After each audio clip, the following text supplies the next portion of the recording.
Yaffee program on WVNN. Well, it's cold. There's the breaking news you have today. It's cold. Although, I guess those in New York City, they're warm. They're experiencing the warmth of collectivism. Remember when Mom Donnie said that? Hope it's keeping them warm. The warmth of collectivism. So, we don't have that here, so I guess we're just cold. I'll give you an update on the weather. If you listen throughout the show, you'll hear our news partners at Wait 31. They'll give a lot of updates on what's going on locally with road closures and school closures and everything else. You probably want to go to their website as well, waytv.com. I'm guessing a lot of you are listening to this show at home, which, what do you know? You can. You just go to WVNN.com. You can listen on the iHeartRadio app, the WVNN app, or, ask Alexa to listen to WVNN. So, or Google or whatever, Apple, Siri, I guess. Siri's still a thing, right? But we have a lot to get to on the show. In a few minutes, I'll read the latest out of Minneapolis. We'll also have the Alabama bullet points. Todd Stacy will join us. A lot going on in the Alabama legislature. And yes, in the next hour, we'll do the Sunday news shows recap. You are listening to the Yaffee program, the show where you can count on the latest news, the important guests, and the best analysis, all for your morning commute, right here on News Talk 770 AM, 92.5 FM, WVNN. Also, Walker is here. She's going to do What's Trending later on. Walker, how are you? I see you just drove in, so I have to ask how the roads are for you. How are things looking today? The roads were fine, thankfully. My car was just frozen together. Yeah. I had to. With my car, it took me a second to open the doors. I had to really pull on the handle to really get that. I mean, what do you do? Did you just, Well, the passenger door was easier to open, so I had to crawl through that side to start my car. And then my windshield wipers were frozen to the windshield, and one of them came off fine, and the half of other one came off fine. The windshield wipers? Yeah, and Okay. half of one just completely split apart. Oh my God! So you have to get a new one. I'm assuming. Yeah, I'll do that God. after work. Oh jeez. I never really thought about that happening, but I'm sure that happens. Oh yeah. I'm sure that happens a bunch. But the main roads, I guess, are okay. They probably salted some of them ahead of time, is what I'm guessing. But I don't know, or they just cleared it off. Snow and whatever ice is left was just on the shoulders. Gotcha. Okay, did you basically stay home all weekend? Yes. See, I did too, but guess what we did since we stayed home, my wife and I? Guess what we did? It was my hated eight, but I know you weren't here yet. So I did. Were you like cleaning or something since you were stuck? At home? Well, close. Okay. Close. We decided this would be a good weekend to potty train our 2-year-old. Oh. So yeah, there was a lot of cleaning involved in that, just so you all know. I'm just pointing that out. All right. Walker, do you have the audio ready, by the way? I know that Bugsy probably pulled it up for you. Okay, yeah, she did. Okay. We'll get to that in a minute. I just wanted to ask because I know I just came in. I'm going to read the latest here. Yeah, we have to talk about what happened in Minneapolis. Just to start off here, I do want to say two things can be true at the same time. One, I don't know, legally speaking, if this is a good shoot. With the Renee Good thing, looking at that, it was pretty cut and dry. The officer had a reasonable expectation of fearing for his life. Even if her motivation wasn't use the car as the weapon, he couldn't have known that at the time, so he reacts in self-defense. This one's a little bit murkier, I guess, in that regard. Yes, the guy who was killed, Alex Petty, he did have a firearm on him. He was interfering with ICE operations, and it seems like he was resisting arrest a little bit. Now, when you watch the video, you hear one of the officers say gun, and yes, one of the officers pulls out the gun, but it seems like maybe one of the other ICE officers heard gun, and because he heard gun thinking that Alex is pulling a gun on them, he fires back. I'm guessing that's probably where this is going to go. But as I said, legally speaking, it's a little bit murkier. Now, that being said, as I mentioned, two things can be true at the same time. One, legally speaking, it's not sure, I'm not 100% sure it's a good shoot. But two, that does not mean, as some Democrat politicians are openly saying, and you'll hear a lot of it in the Sunday News Show's recap, that does not mean that ICE is out there murdering people, that it's an execution that happened, that they're like the Gestapo. And as Tim Walz apparently said, that this is similar to Anne Frank, the story from Anne Frank in Nazi Germany. So what we do know is that this was all completely avoidable. In the video, you can hear whistles blowing, people with cameras. There have been riots going on in that city, people trying to interrupt ICE. And of course, it's getting worse. One ICE agent had part of his finger bit off in one of these riots. So obviously, when you have a situation like that, you are asking for trouble. And people are putting themselves in situations you should not be putting yourself in. And Tim Walz comes out there and says, ICE is not law enforcement. That's a direct quote from Tim Walz. He said, ICE is not law enforcement. The governor of the state saying that federal law enforcement, it's literally in the name, Immigration Customs Enforcement, saying that it's not law enforcement is making all of this worse. It's completely outrageous. Completely outrageous. So let me give you the latest here from the Wall Street Journal. It says here, President Trump declined to say whether the federal officer who fatally shot a man in Minnesota this weekend had acted appropriately and said the administration was reviewing the incident. Now, in a 5-minute telephone interview with the Wall Street Journal on Sunday, Trump didn't directly answer when asked twice whether the officer who shot Alex Preddy had done the right thing. Pressed further, the president said, we're reviewing everything, and we'll come out with a determination.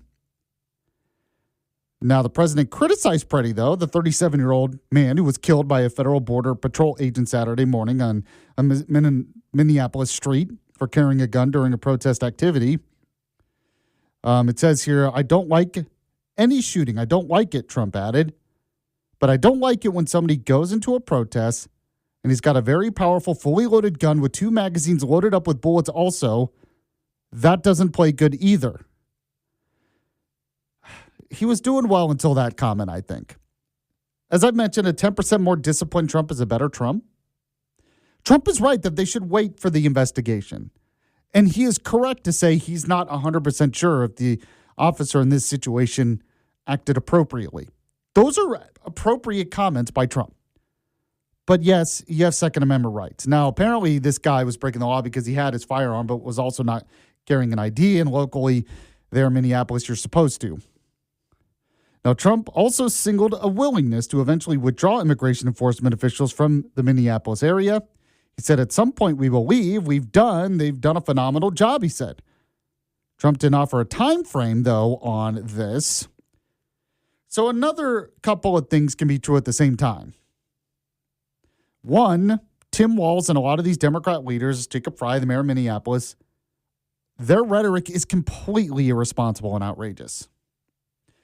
But two, Department of Homeland Security Secretary Kristi Noem, she has not helped this situation. I'm starting to think maybe she should go. Tom Homan needs to be put back in charge of these operations. He should be the one there speaking. He's much more competent. Because Kristi Noem decides to come out and basically call this a terrorist incident. Now, when you see the video, obviously she should have waited and said there's just an investigation. It's a tragedy when anyone is killed, and we're going to look into it. That's the appropriate response here. Because as I mentioned at the top, legally speaking, this is a lot murkier than what happened with Renee Good. Even though it was all avoidable, he shouldn't have been there. He shouldn't have been interrupting. He should have been videotaping. He shouldn't have resisted. Legally speaking, it's murkier. Now, go ahead if you can, Walker. Play the Kristi Noem cut I sent you. Kristi Noem cut 1.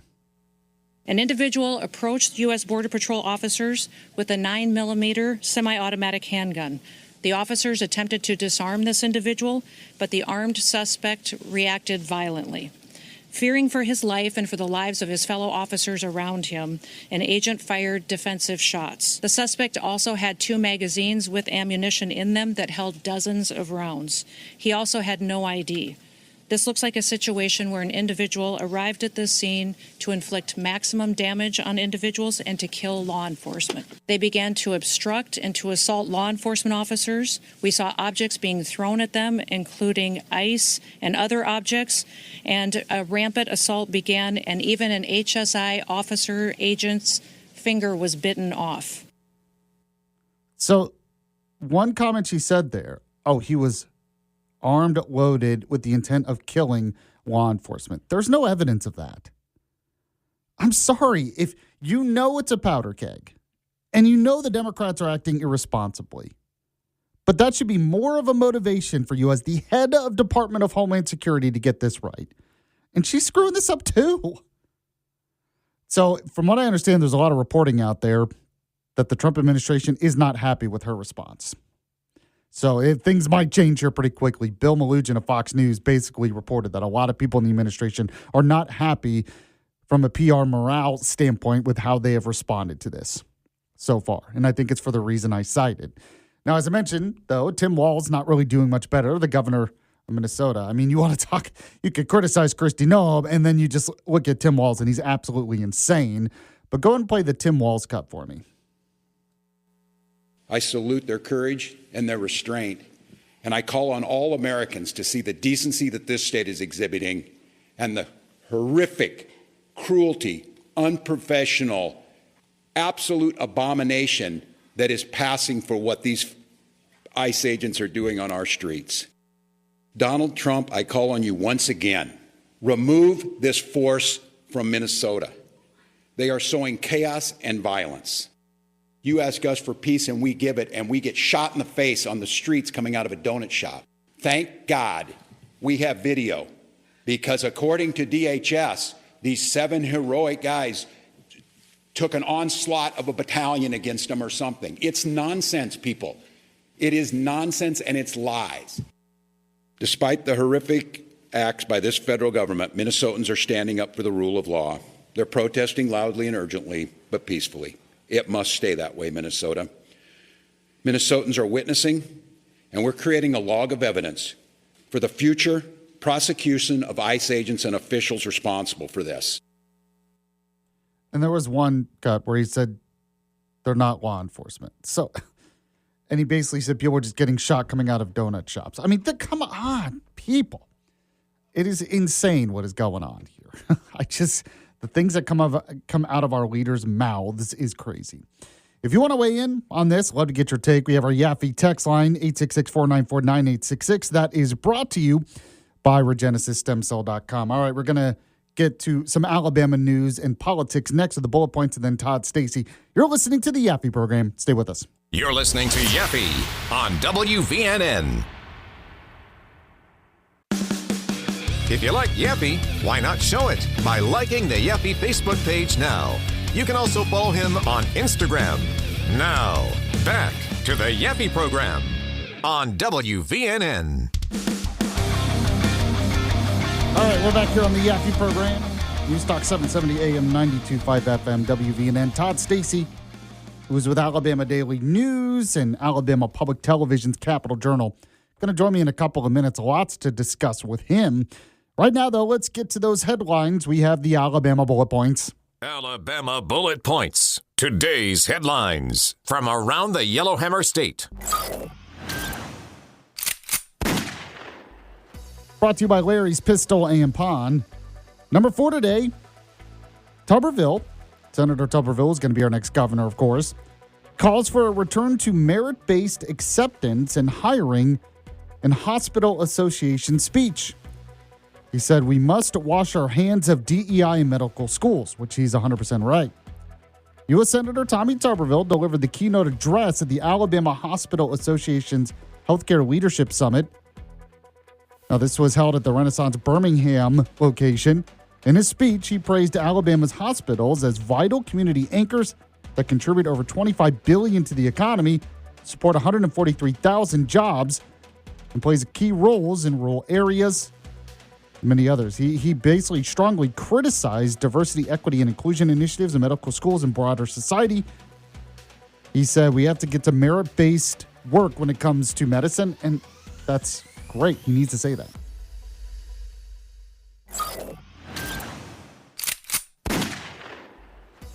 Number 3 today, yes, power outages and slick roads continue across Alabama as we were hammered by a winter storm. So a massive winter storm brought frigid temperatures, icy conditions, and widespread disruptions to Alabama and much of the U.S. in late January.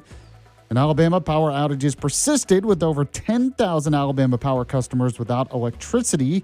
That was as of Sunday morning.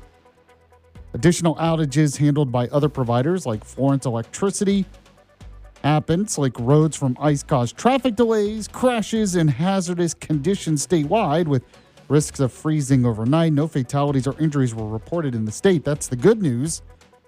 Now, forecasts had warned of continued rain, freezing temperature, and possible severe storms into Monday, depending where you are. The storm impacted a broad region from New Mexico to New England. So it was a crazy storm.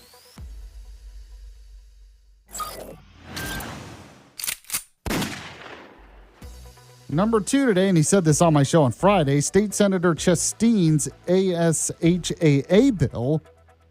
He said it's not dead by any stretch of the imagination.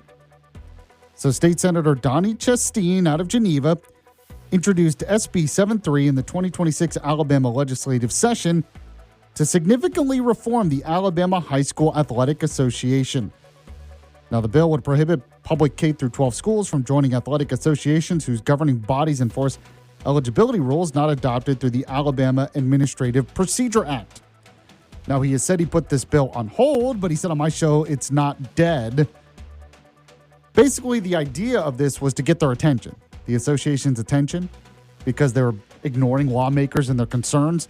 And a lot of this was an issue over how they were enforcing school choice stuff.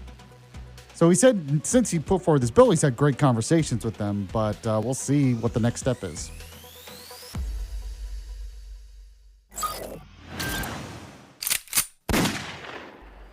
All right, number 1, speaking of Democrat leaders and their irresponsible rhetoric, former Senator Doug Jones, he did an interview with University of Alabama law professor Joyce Vance on her Substack, accused the Trump administration of retaliating against states like Minnesota via ICE, and warned that President Trump could deploy the National Guard or ICE to patrol ballot boxes in high-turnout Democrat areas. Basically said they're going to use ICE to steal the election. So great stuff. We'll talk more about this with Todd Stacy coming up next. By the way, this segment of the program brought to you by Larry's Pistol and Pawn in Madison off Greenbrier Exit 3 by the Big Rusty Water Tower. If you're at home today, go to the website. Shop there, pistolandpawn.com. See what they got. See the latest sales ad and tell them Yaffee sent you. The Yaffee Program. Nobody does selling better than Shopify. Shopify is the home of the #1 checkout on the planet. And the not-so-secret secret, with Shop Pay that boosts conversions up to 50%, meaning way less carts go abandoned and way more sales going through. So if you're into growing your business, your commerce platform better be ready to sell wherever your customers are scrolling or strolling. On the web, in your store, in their feed, and everywhere in between. Businesses that sell more, sell on Shopify. Upgrade your business and get the same checkout that Skims uses. Sign up for your $1 per month trial period for 3 months at shopify.com/Westwood1, all lowercase. Go to shopify.com/Westwood1 to upgrade your selling today. Shopify.com/Westwood1. Hey, I'm Chris Van Vliet, host of the #1 podcast, Insight with Chris Van Vliet. On the show, I sit down with the biggest names in pro wrestling, sports, film, and beyond. These are real, long-form conversations that go behind the scenes and beyond the headlines with people like John Cena, The Undertaker, Cody Rhodes, and more. We talk mindset, motivation, and what it takes to succeed. This is Insight with Chris Van Vliet. Follow and listen on your favorite platform.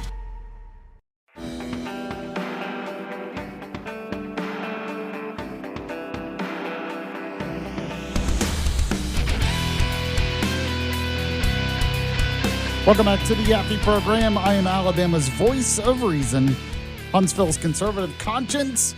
Here on News Talk 770 AM 92.5 FM WVNN. We have a lot to talk about today. I know that I don't think the storm really affected Montgomery, southern Alabama. I guess it's more like middle Alabama, but we'll find out here. As far as I know, the legislature is going to be continuing its work this week. We're going to talk now with Todd Stacy, who is with Alabama Daily News and Alabama Public Television's Capital Journal. Todd, how are you today, my friend? I'm good, but I've got 3 trees down in my yard and power's still out. So yeah, I'd say we were affected by the storm. Oh, you were? Really? Okay, so I didn't know. So I guess it just wasn't like snow and stuff. Yeah, it's not the ice that y'all are dealing with, but the storm really packed a punch. Montgomery took a hit. My neighborhood of Cloverdale has been without power. Oh, geez. For the whole day. And yeah, I got 3 trees down, man. Oh, jeez. Well, you're gonna be out there today with the chainsaw, and you're just gonna get out there and we've gotten some of it out.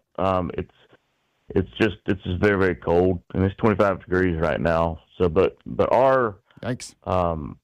Our water, the rain was able to dry up before the freeze set in. So I think that's really made a difference. There's no ice on the roads. I think that's more of a Huntsville North kind of thing. Right. So does that mean the legislature is are they still going to be working this week, or do you know? We're still waiting to hear word. So, the House and Senate are supposed to, they're scheduled to gavel in tomorrow on Tuesday. Everybody, they made those plans knowing that there was a big winter storm coming, and obviously won't know. They didn't know at the time how much it would be affected. So we're still waiting to hear. They could delay it. It's easy to do, and they're not on any kind of time crunch. But it's probably going to depend on just how bad it is up there in North Alabama, considering the speaker is from Rainsville. You've got President Pro Tem is from Coleman. So depending on today, really, we could hear in the next couple of hours whether or not they're gonna meet tomorrow. Okay. So, I mean, how are you dealing without power? I mean, you got a generator, or are you just in your car? I mean, the news goes on. I'm pretty sure downtown has. Yeah, I'm pretty sure. If you're talking about Montgomery, I'm pretty sure downtown has power. But you mean like all these homes? I mean, up for north? you personally, you said you were out of power, didn't you? Yeah. Well, I'm lucky because my parents are from Prattville, so I just scooted up the road. Okay. That's the only reason I can talk to you right now. But yeah, it does make. I mean, we've got power crews working around the clock. There were just quite a few trees down, and so yeah, wow. But I think for the legislature meeting, I think it's more about roads. If the road conditions are still pretty bad tomorrow, making it tough for folks to get down to Montgomery from North Alabama, then that's the reason they would postpone. Well, yeah, I mean, that's kind of what I was thinking. I was kind of wondering about that. I'm speaking with Todd Stacy with Alabama Daily News. So speaking of the legislature, I had State Senator Donnie Chasteen on my show on Friday. He's gotten some attention because he's put forward a bill to revamp the Alabama High School Athletic Association. And he originally said, he's kind of putting a pause on that because he really did it to start a conversation.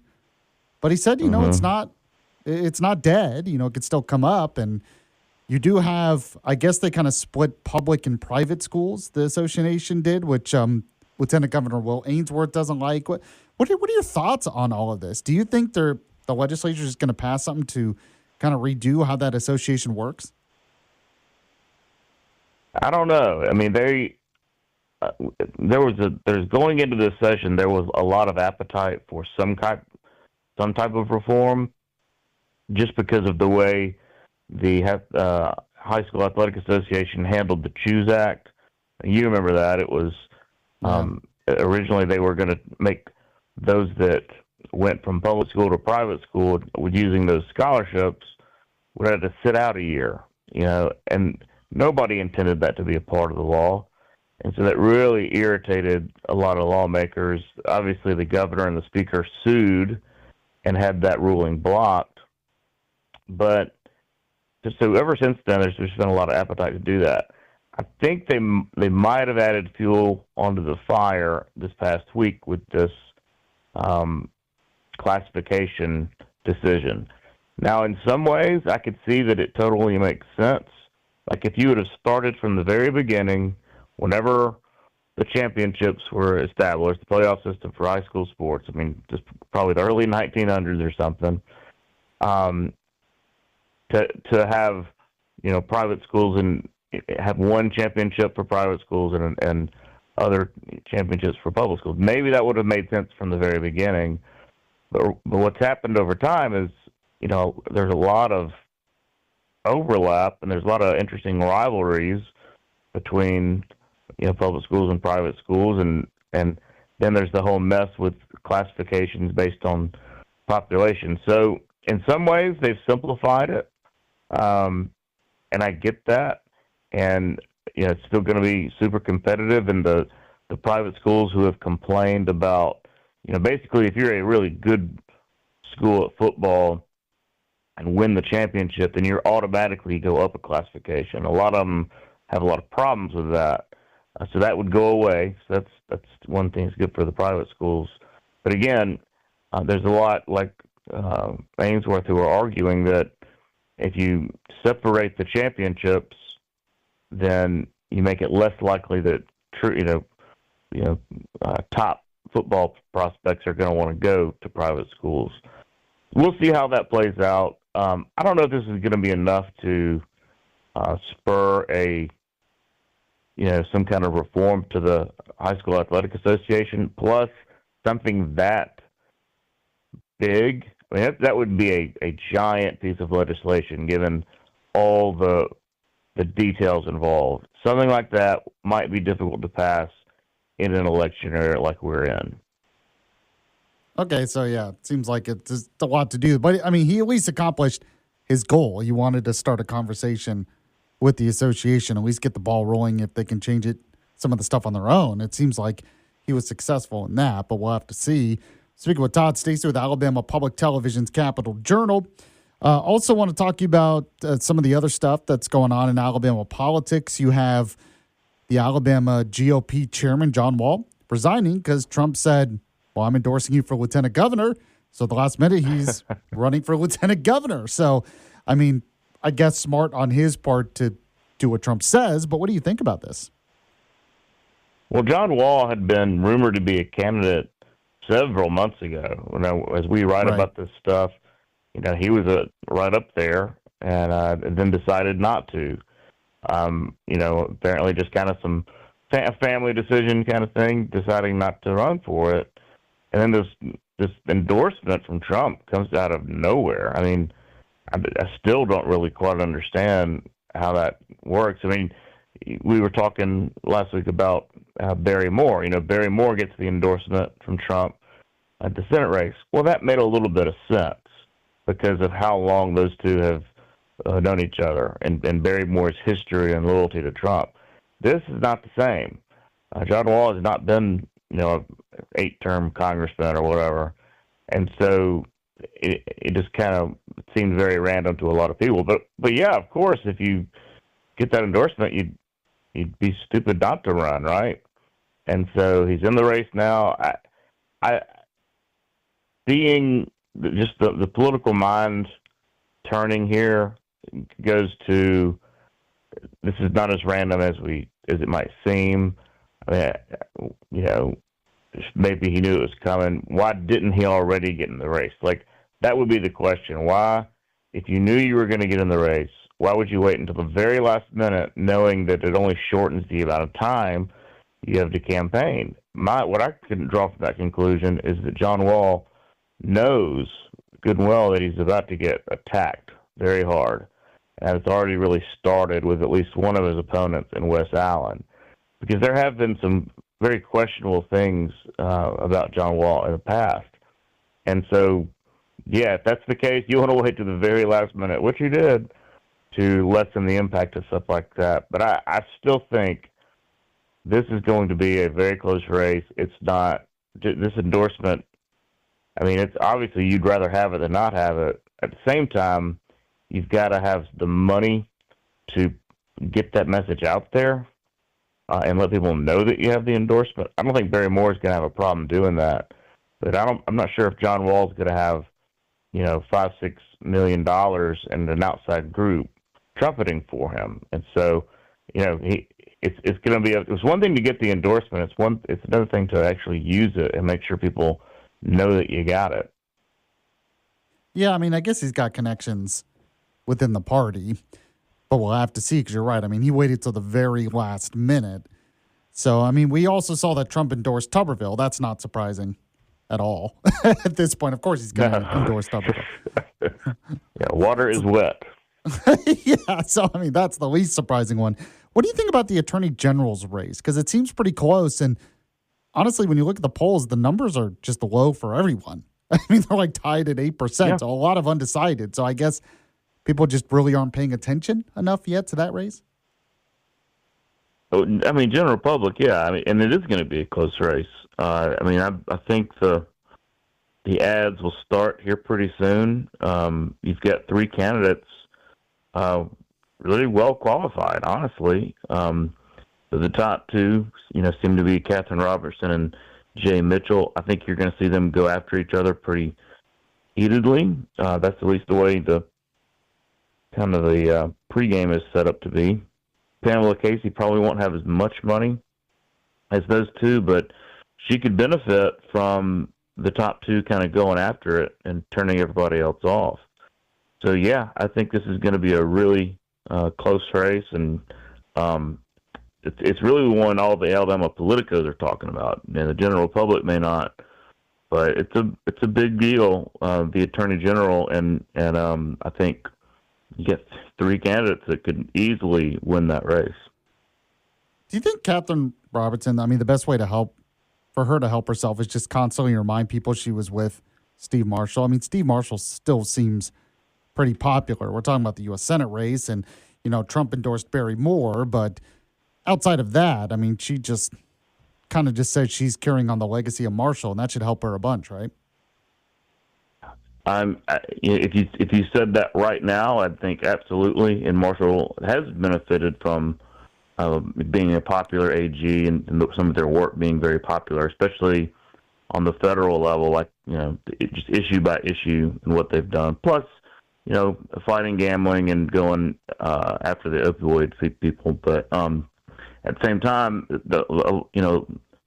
most times in politics, you try to stay out of races that aren't yours. You never know what voters are going to think. Plus,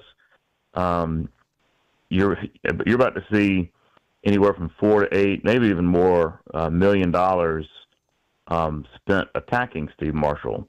Whether the kind of impact that's going to have, I don't know. But no, I think she needs to run her own race. I think you absolutely talk about the work you've done, but I think Catherine's smart enough to know she's got to build her own campaign based on her own work. Which, I mean, that is a good thing. When you've been doing that job for as long as she has, the ins and outs. And I think the best thing you get out of it is relationships, especially around the state with DAs and law enforcement, things like that.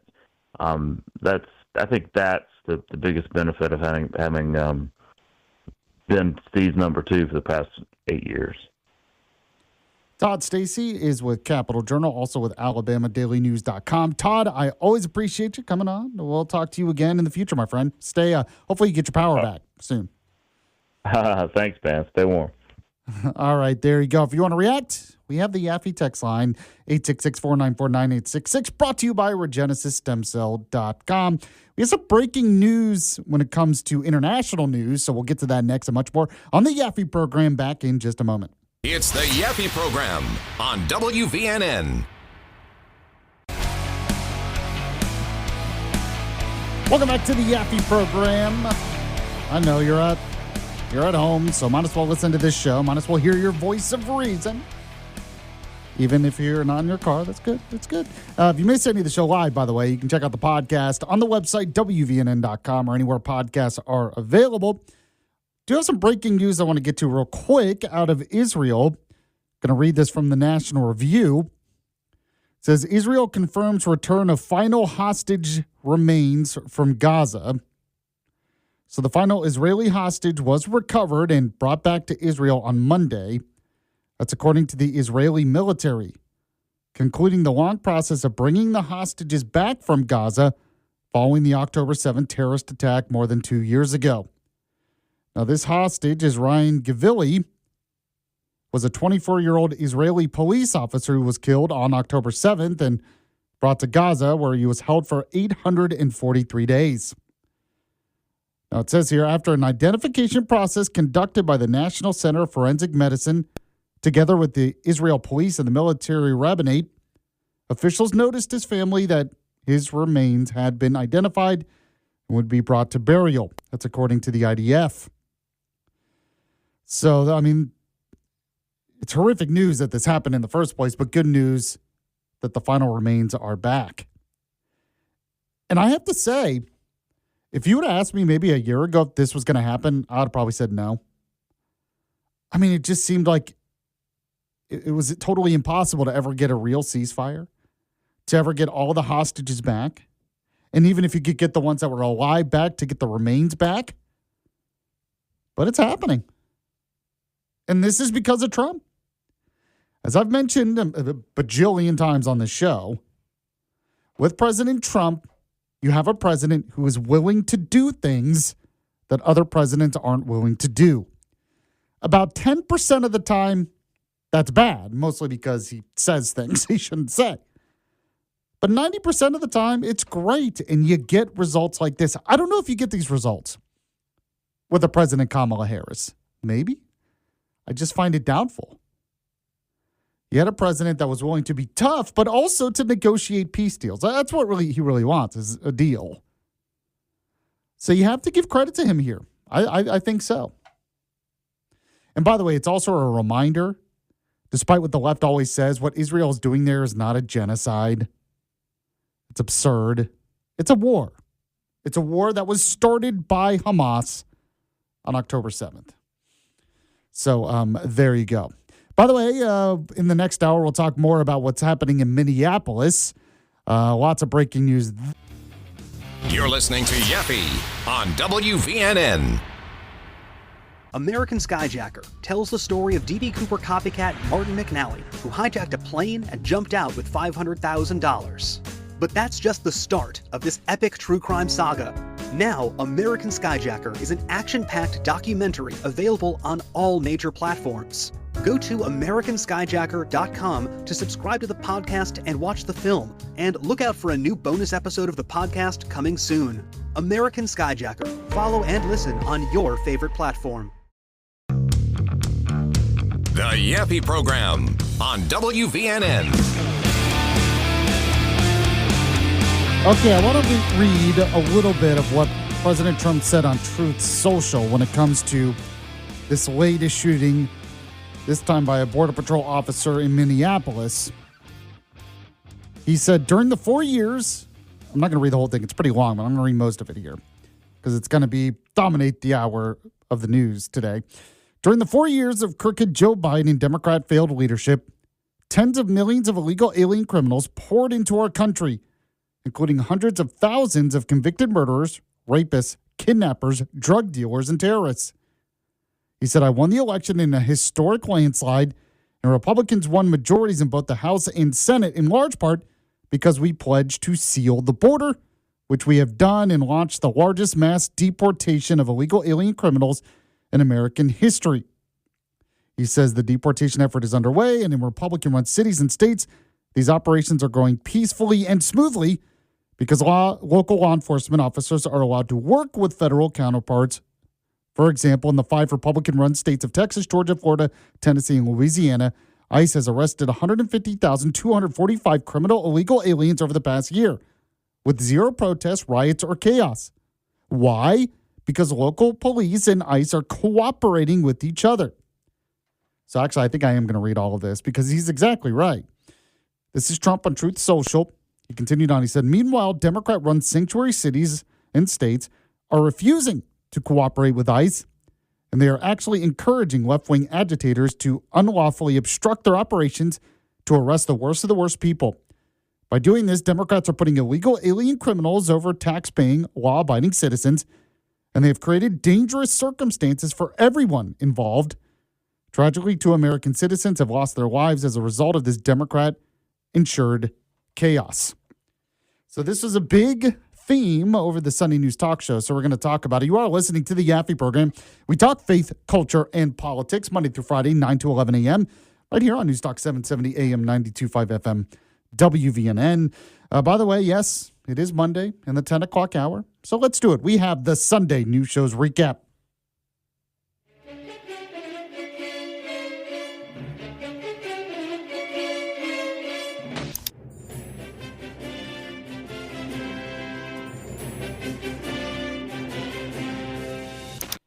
Recapping what happened, what was talked about, the interviews from the Sunday News Talk shows like NBC's Meet the Press, CBS Face the Nation, Fox News Sunday, and others.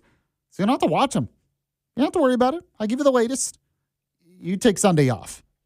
Go to church or do what Dale Jackson does and watch Hallmark movies. I don't know why he does. That's what he does Sunday mornings. My public service to you.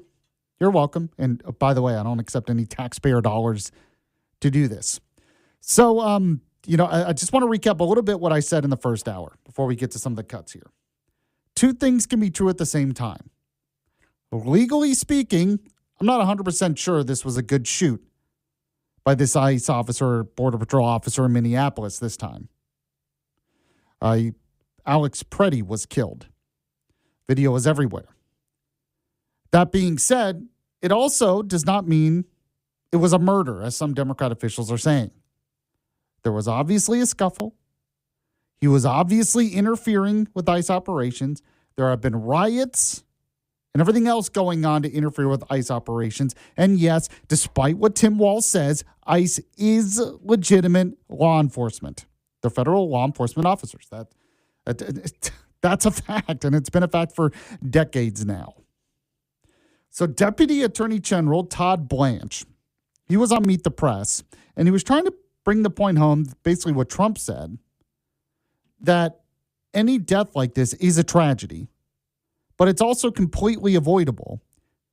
And you have leaders, frankly, on both sides getting this wrong. But I'm sorry, the Democrat leadership, especially Tim Walz, has been just, it's insane. I don't have a better word for it. Insane, crazy, nutty. So go ahead if you can, Walker. Can you play Todd Blanche, cut 1 for me? Well, I'll tell you what I don't see, and I don't see protesting happening. And this narrative that what was happening on that yesterday morning, what was protesting interrupted by ICE, is not what we see. I also do not see a single state and local law enforcement officer there to help. And that should be the narrative that we're talking about, is that what we have is ICE doing isolated operations to get criminals off the street with zero cooperation from the governor, from leadership in Congress, or from the mayor. And so when you see what we just observed, was that peaceful protesting? Of course not. That was a very violent occurrence because ICE cannot do their job effectively when local law enforcement refuses to help. And that is what is so tragic about what happened yesterday and what's been happening in Minneapolis for the past several weeks, is that ICE is doing all of this work, doing their jobs, and local law enforcement are not being allowed to do a single thing to help. And that is dangerous. 100% right. Local law enforcement should be able to create perimeters. Because what's happening is you have people, there's sort of this theme that they're just videotaping. Well, some are with their phones, they're recording video. But others are actively impeding, getting in the way, rioting, trying to prevent ICE from doing their jobs. That's the direct opposite of what you should be doing. And if you disagree with ICE doing law enforcement, well, protest D.C. Get them to change the immigration laws. But that's not what's happening. And this is being encouraged by Democrat leadership. And they have it doesn't seem like they're going to stop anytime soon. So go ahead if you can, Walker. Play Todd Blanche, cut 2. I can see the same video that everybody else can see, and it's been analyzed up and down for the past 24 hours. But there's obviously an investigation that's ongoing. Secretary Noem talked about that yesterday, which is what we would expect anytime a tragedy like this occurs. But I disagree with you when you say what was there that looked as if there was a confrontation that was we don't know what happened in the minutes leading up to that to what we just watched. We don't know what ICE saw, what ICE heard. That's part of the investigation that's going to be happening. But what we did not see again, we cannot avoid this conversation. What we did not see is a single cop. So one thing that I like his messaging much better than Kristi Noem's, because I played the cut of Kristi Noem, Department of Homeland Security Secretary, in the first hour, and she basically says that he was there to kill ICE enforcement. Alex Preddy was killed in the situation. That doesn't seem to be true. Why would you say that? So Todd Blanche there admits, there's an investigation that goes on. So in the specific situation, we're not sure yet if this officer acted appropriately. When I look at the video, it seems like he was resisting. They tried to tackle him. One of the officers notices he has a gun, says gun, takes the gun away, but the other officer hears gun and in the split second fears for his life and shoots him. Is that the right response? Is that with their training? I don't know. Because in a court of law, what matters is if that officer reasonably feared for his life in that situation. But that's the specific circumstance. Look at the big picture here, which Todd Blanche is doing, and which Trump did in his Truth Social. And they're just saying it doesn't even have to get to this point. There is no reason for people to be in the way of ICE trying to deport criminal illegals, which they were trying to do here. This was a dangerous criminal they were trying to get. And that, by the way, that dangerous criminal illegal immigrant got away because of all this. So that can be avoided. But you have leadership from the police, from the governor's office, from the mayor's office. The senator, I heard Amy Klobuchar, they're just saying I should get out. No. I should not get out. You should help them. And that would avoid this. But they're putting partisan politics in this situation, trying to send a message of ICE being Gestapo, which is completely absurd, instead of doing what you should be doing, which is having local police set up a perimeter and put out a message that you might disagree with ICE, you can protest peacefully, but we have to get out of their way because they are federal law enforcement. Go ahead and play a Todd Blanche cut 3 for me. No, you can't see what everything is happening. I mean, what you do see is you see several ICE officers surrounding him. You see a violent interaction with the man who was shot. And so we don't know. The video, no matter how many times you look at it, no matter how many different angles that we see, there's a lot that we don't see. And that's exactly why you have to have an investigation, which is exactly what DHS is doing and exactly what we would hope that they would do. But you can't tell exactly what happened. It was a very instant violence. These law enforcement, ICE has a very tough job. It is very hard when they're walking, trying to do their job, and there are agitators and rioters everywhere. These men and women are not protesting. They are not peacefully protesting. They are trying to impede and obstruct ICE, and it makes the job that our men and women have to do virtually impossible to do without interactions like that. And yes, yesterday's shooting was a tragedy. And yes, we feel a ton of sympathy for the family and friends of the deceased. But make no mistake about it, this was entirely avoidable. If we had a governor, if we had a mayor, if we had leadership in Washington and over Minnesota that actually cared about their citizens, this would never have happened because there would be law enforcement on the streets helping ICE. Mr. Blanche, I just want to... I can't disagree with a single thing he said there. There's an investigation, but it's a violent situation, and they have a very tough job because you have people actively trying to impede them. And you have Tim Walz, Governor Amy Klobuchar, the senator there, the mayor saying ICE needs to leave. They need to get out. Would you ever say this about the FBI? Like, seriously, would you, if you had a governor say the FBI needs to leave, it would sound absurd, but because it's ICE is different, because we're enforcing immigration laws, the fact is a lot of these people, they don't like the idea of actually enforcing immigration laws. And that's part of the problem here as well. Want to get your take? We have our Yaffee text line, 866-494-9866, 866-494-WVNN. Right now, let me tell you about my good friends at Jay's Appliance Outlet. They're located over there in Athens, and I want you to go check out their showroom. Maybe not today if you're stuck in the snow, but maybe you were stuck in the snow over the weekend and you noticed your oven wasn't working right. Maybe you wanted to, okay, I'm going to do laundry. Oh, my washer and dryer, they're not working right either. If that's the case and you need a new appliance, but you want to get it for a great price, go to Jay's Appliance Outlet. They're over there off 72 in Athens. What I want you to do is get on your phone, your mobile phone right now, and dial pound 250 and say the keyword Jay's Appliance Outlet. That's right. You can dial pound 250 and say the keyword Jay's Appliance Outlet and see some of the great deals that you can get. They're family owned. You get the kind of service there the big stores can't match. They're friendly, honest, and always there when you need them. They service what they sell as well. Jay's Appliance Outlet, where New Year savings are real and service comes standard. Go to the website, jaysapplianceal.com. And when you do, let them know Yaffee was the one who sent you. More of the Sunday news shows recap next here on the Yaffee program. The Yaffee program.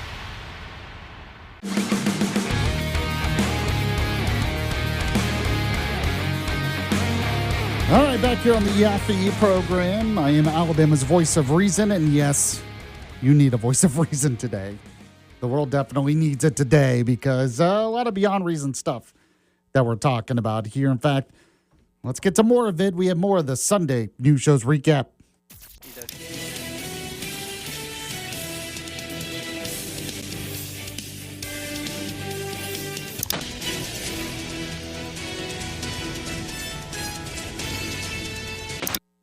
Recapping what was talked about, what happened on the Sunday news talk shows like Fox News Sunday, CNN State of the Union, and others. So you don't have to watch it. I give you Sundays off. It is my public service to you. I take care of it. You're welcome. You listen to me on Mondays. You get everything. You hear everything you need to. What can I say? All right. So I was talking a little bit about some of the beyond reason Democrat response here. Here's a great example. Senator Chris Murphy, who they continue to bring in on CNN State of the Union. They continue to bring him on for some reason and then treat him like he's actually a normal human being, which he's not. But he talked about defunding ICE. So there might be a government shutdown. I hope you're all looking forward to that, a partial government shutdown, because Democrats want to now defund Department of Homeland Security and ICE over what's going on in Minneapolis. So Chris Murphy goes a step further. Play the Chris Murphy cut for me, Walker. Can't vote to fund this lawless Department of Homeland Security. And remember, it's not just in Minnesota. They're violating the law all over the country. I spent last week in Texas where they are locking up 2-year-old and 3-year-old kids who are here in the United States legally just for the purpose of traumatizing them. This is a nationwide campaign of lawlessness. I swore an oath to the Constitution. So did every single United States senator. We cannot fund a Department of Homeland Security that is murdering American citizens, that is traumatizing little boys and girls all across the country in violation of the law. Listen, I'm not endeavoring to fix every single problem that exists in the Department of Homeland Security, but we should only vote for a bill that puts constraints on this lawlessness, that reforms the way that they are endangering our citizens in our cities. So yes, Democrats are not going to vote to fund this version of the Department of Homeland Security. But if we can get some serious reforms that saves and protects lives in our cities, then we'll come to the table. But this is something that I think the American people demand of us right now. 70% of Americans don't support what ICE is doing, and they don't want Democrats or Republicans to fund this kind of lawlessness in our cities. So you hear what he said there? They're just murdering people, ICE. So we have Tim Walz says ICE isn't law enforcement. They're under occupation. Jacob Fry, others say, get the F out. And now Chris Murphy says ICE is just murdering people. Oh, and they're just locking up little kids to be cruel. I saw that story once again from some of my friends on Facebook. Oh, they detained a 5-year-old. What were they doing? They didn't. Would you want to just let him go? So there was a story in New Jersey where apparently they arrested an illegal immigrant and there was a child inside his home and they left him there. So people were upset about that, the little girl. So most situations, though, when they detain an illegal immigrant, they also will detain the child at least temporarily because they don't want to leave him alone. And that's bad, too. So what's the solution? The solution to these people is just not to enforce immigration law. That's what they really want, because it's a lose-lose no matter what you do. If you arrest a criminal in any situation, do you just not arrest him because he has a kid? So you find a murderer and it's like, oh, yeah, but my kids are inside. Oh, never mind. You go back inside. Never mind. We can't arrest you. You have a kid. Isn't that insane? All right, we'll be back in a moment on the Yaffee program.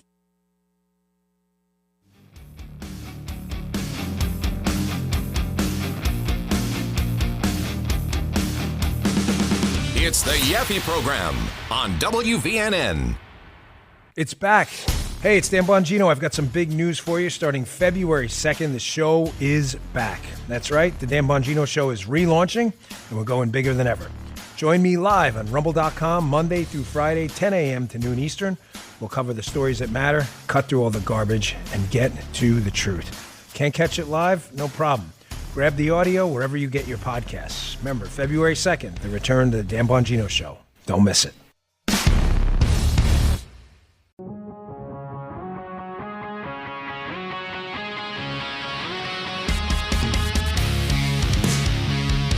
News Talk 770 AM, 92.5 FM, WVNN. And welcome back to the Yaffee program. This is, I am Alabama's truth czar. This is Huntsville's disinformation board, but we get to the lighter stuff today, see what else is going on in the world. Walker is here, so let's do it. We have What's Trending with Walker.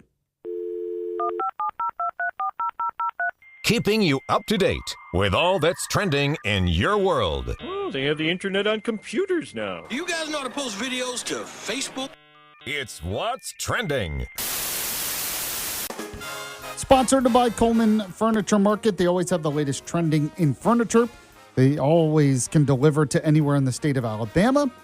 They always have the best prices. And they always have flexible financing options available for you. Oh, and by the way, they always post the latest inventory on their Facebook page and Instagram page. So you can find out more by liking those pages. And they always have the latest stuff as well at Coleman Furniture Market. So, yes, Coleman Furniture Market should be the store you always shop at. Go to Coleman Furniture Market today in the heart of Coleman, Alabama. Or, like I said, go to the website, find out more, ColemanFurnitureMarket.com.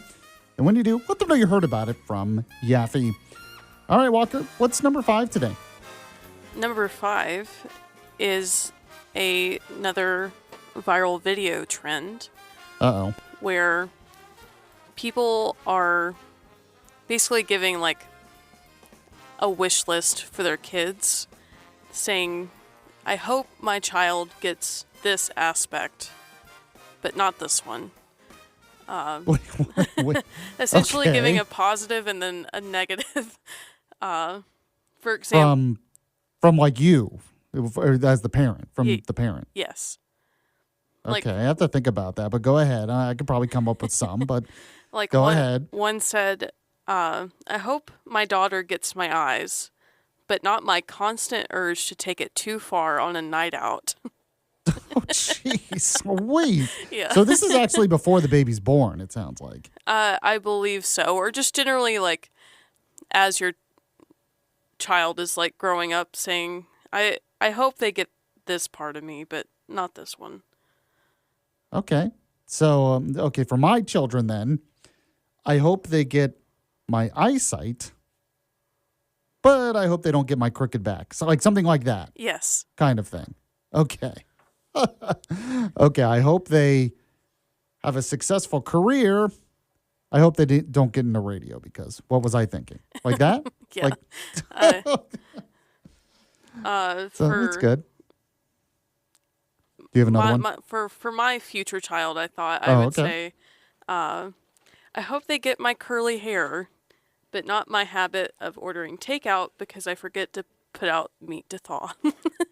Oh, if that's the worst that they could get from you, that's not bad. I'm just saying. Oh, they get takeout too much? I think they'll be okay. Yeah. I think they'll be okay. All right, what's number 4? Number 4 is a Mozambican, I'm not sure if I'm saying that right, town has had flooding and they're dealing with crocodiles. So what country is that the country you were trying to say? It was like the type of people who live in Mozambique in Zimbabwe. Oh, Mozambique. Yeah, that's in Africa. Zimbabwe.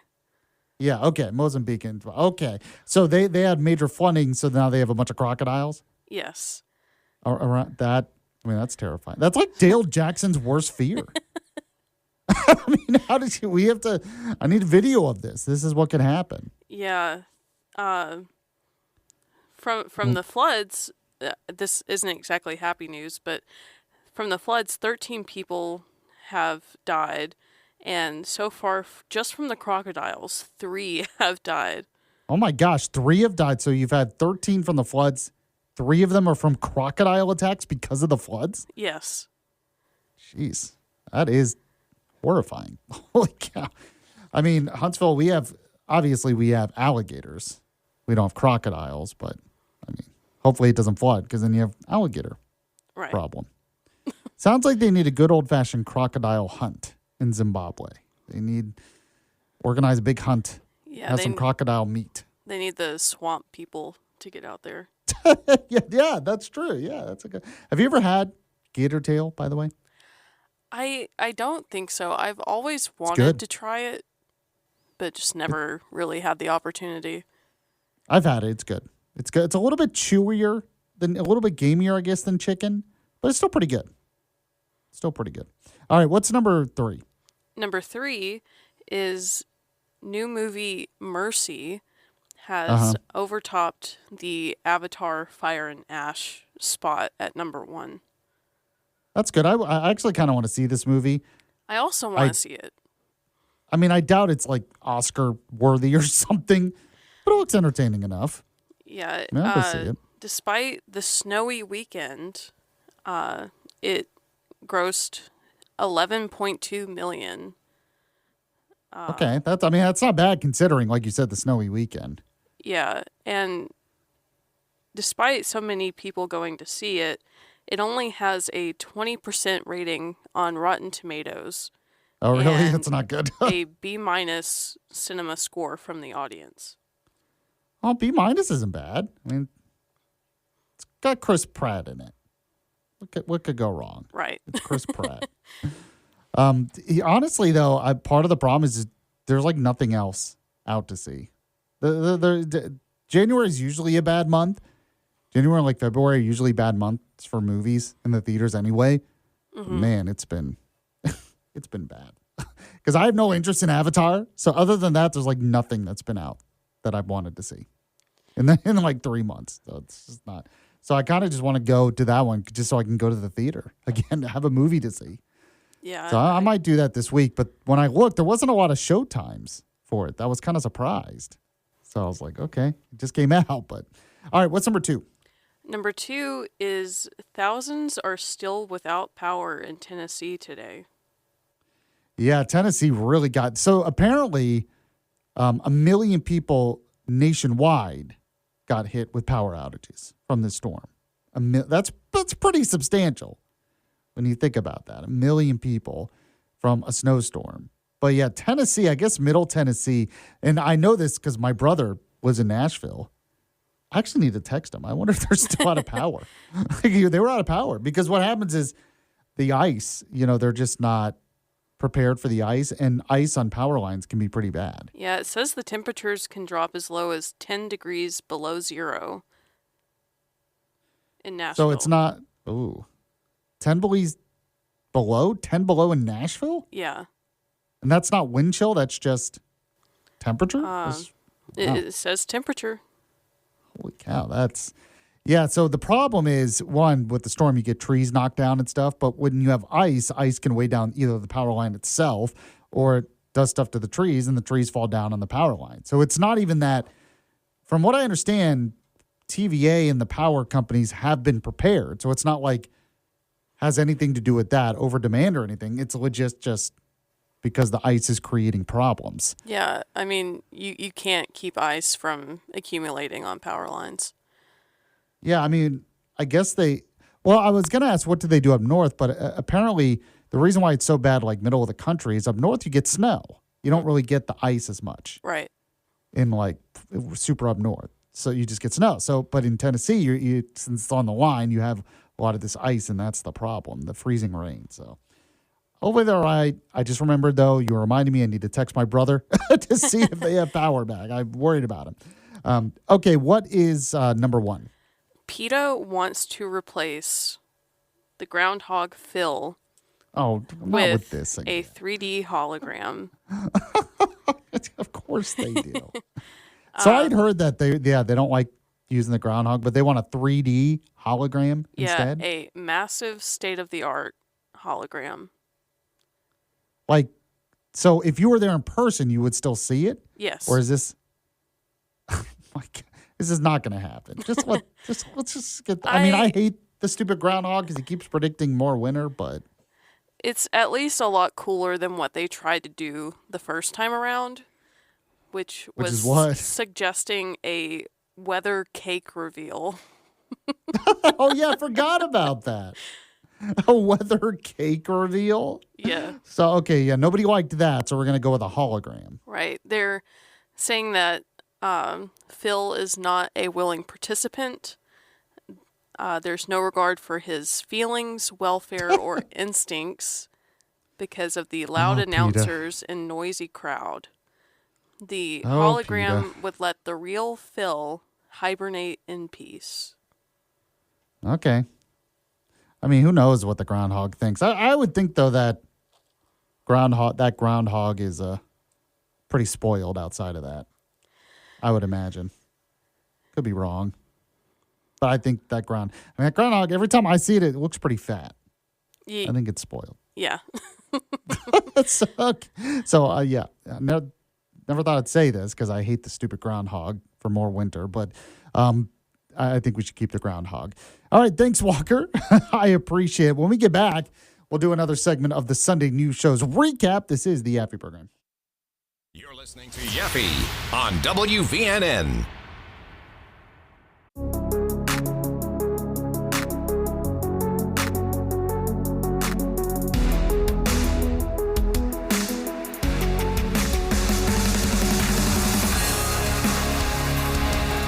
Welcome back to the Yaffee program. All right, so during What's Trending, I was saying, my brother's in Nashville. He was out of power. I should probably check up and see what's going on there. Apparently, they're still out of power, and his street is still iced over. But they slept with a lot of blankets, from what I understand. That's how they're dealing with it.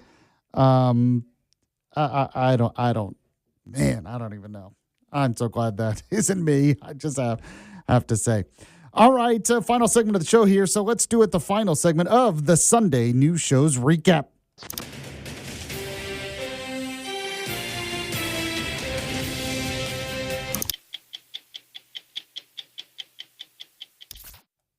All right, so I wanted to go over some of the legal aspects of this. So I saw a great interview with Jonathan Turley on Fox News, who is their legal correspondent, I guess, or kind of one of their legal pundits, talking about the Minneapolis situation and also reacting to the fact that Tim Walz is out there claiming that ICE isn't law enforcement, that they have to go away and all of this stuff. And I thought, if you want a good voice of reason, Jonathan Turley's actually a pretty good voice of reason, at least in my opinion, on some of this stuff.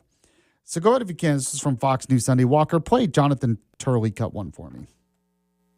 Well, it's not true. mean, this is unfortunately politics of the lowest kind, in that the governor is saying something to the public that's simply not true. This is a shooting involving a federal officer. Federal government is allowed to conduct its own federal investigation. The state cannot dictate who or when that investigation occurs. They can have a parallel investigation. That is certainly within their right, and I can understand why they would want to do that. But when he says that they and they alone will have the final word, it's not going to happen. And it's part of the complaint against the governor that he is out there fueling a lot of this rage and encouraging people to go out in the street to film these officers, which is fine if you do it from the sidewalk. In this case, you had someone who was impeding the officers, told to get out of the street, return to the street. And we have to drill down on what actually occurred in those final moments. The legal standard here is clear. Did the officer act reasonably in these circumstances? The court does not second-guess split-second decisions. But we need to know. We have to see his hands. We have to see what happened at that moment right before an officer is heard saying gun. Mm-hmm. So there you go. So he basically says, one, this idea in Minnesota, the officials, another irresponsible thing they're saying is that they want to do the investigation alone, that the federal government can't be involved in the investigation. Well, that's absurd. Obviously, it's not true. But he says you have to look at every aspect of it. So what happened leading up to the fact of an officer saying gun? So like I said, I mean, it's legally murky. Well, the Renee Good thing was pretty cut and dry. The officer got hit by a car, feared for his life, shot back in self-defense. This one's a little bit different, and I'll admit that. But what he said there is more of a reasonable response than what you're hearing from, say, Jacob Fry, Tim Walz, and others. Go and play a Jonathan Turley cut 2 for me. Officials there also say they're going to go to federal court tomorrow to try to get this entire operation shut down, to try to get ICE blocked. What do you think are the odds? 0. And, previously, the governor and the attorney general went in to try to stop the feds from bringing in more personnel to investigate fraud. These have absolutely no constitutional foundation. They may have some political benefit, but they have no legal recourse here in limiting the federal government. These are federal law enforcement officers. Despite what the governor said, where you told actual people to not treat them or refer to them as law enforcement, they are law enforcement officers, and they're allowed to enforce federal law. Once again, he's exactly right. I mean, this idea, it's literally in the name, by the way. Immigration, Customs, Enforcement. They are law enforcement officers. We would never treat any, if you have U.S. Marshals or FBI or whatever federal agency, ATF, in a state, usually if the governor was out there, they need to leave, get the F out, we'd be like, that is insane. But because it's immigration enforcement where we're like, oh, well, they're not real law enforcement? How did we get to this point? Well, I'll tell you. There are many leaders, mostly in the Democrat Party, but not all, some are in the Republican Party probably, who liked the idea of just having a lot of illegal immigrants come into this country, break federal law because we could use them to get votes or we could use them for cheap labor. And President Trump was elected in part on securing the border. This is a part of that. And all he's doing is enforcing the law. And a lot of people don't like that. Go and play a Jonathan Turley cut 3 for me. Well, I'm hoping that the president will not have to use the Insurrection Act. If the question is whether he can, the answer I think most clearly is yes, he can. The act is generally worded. Courts generally don't second guess. It was used during the civil rights period when Southern governors and officials also opposed the enforcement of federal law, different federal laws. This situation can be analogized to that. And what we're seeing in the city is this lack of local enforcement. You have ICE and Customs having to do crowd control in addition to trying to carry out these missions. And when the locals did take over the crime scene, by the way, they quickly lost control and they had to pull out. So all of that certainly can support that type of invocation. The danger here is that it's going to escalate this even further in terms of the tension. I mean, he's right about that, too. All these leaders are doing is escalating further. Now, as I mentioned, Kristi Noem isn't really helping some of what she has said. Now, I wanted to play a couple cuts here from Chad Wolf, who is the former head of the Department of Homeland Security. He probably did a much better job than Kristi Noem is currently doing. But go and play Chad Wolf cut 1 for me. Would these officers have been wearing body cameras? Will we get access to that at some point? Well, the vast majority do not have body cameras, but as we know, there seems to be more and more video coming out. Mm-hmm. So I don't think the lack of video will be the issue here. I think we need to let the investigation play out, right? Because the FBI, if they're leading the investigation, they'll dig into all the video that we've seen, but they'll also do a lot of eyewitness testimony. We'll also try to understand what happened before. What were the instructions the officers were giving to this gentleman? And so all of this provides context. What was the threat picture like? Did they understand? Did he announce that he had a concealed weapon as he approached the officers? I assume he did not. So a lot of this is going to get taken into consideration as that investigation unfolds. All right, there you go. So I wanted to play those because it's a more reasonable response. Unfortunately, it seems like things in Minneapolis are going to get worse before they get better. Probably see more riots, violence against ICE. All of this completely avoidable. Really is. All right, if you missed any of the show live, the podcast is up on the website, WVNN.com, anywhere podcasts are available. Try to stay warm, I guess. Hopefully you can get on the roads maybe tomorrow. I'll be back tomorrow, same time. See you then. The Yaffee Program. It's back. Hey, it's Dan Bongino. I've got some big news for you. Starting February 2nd, the show is back. That's right. The Dan Bongino Show is relaunching, and we're going bigger than ever. Join me live on Rumble.com Monday through Friday, 10 a.m. to noon Eastern. We'll cover the stories that matter, cut through all the garbage, and get to the truth. Can't catch it live? No problem. Grab the audio wherever you get your podcasts. Remember, February 2nd, the return to the Dan Bongino Show. Don't miss it.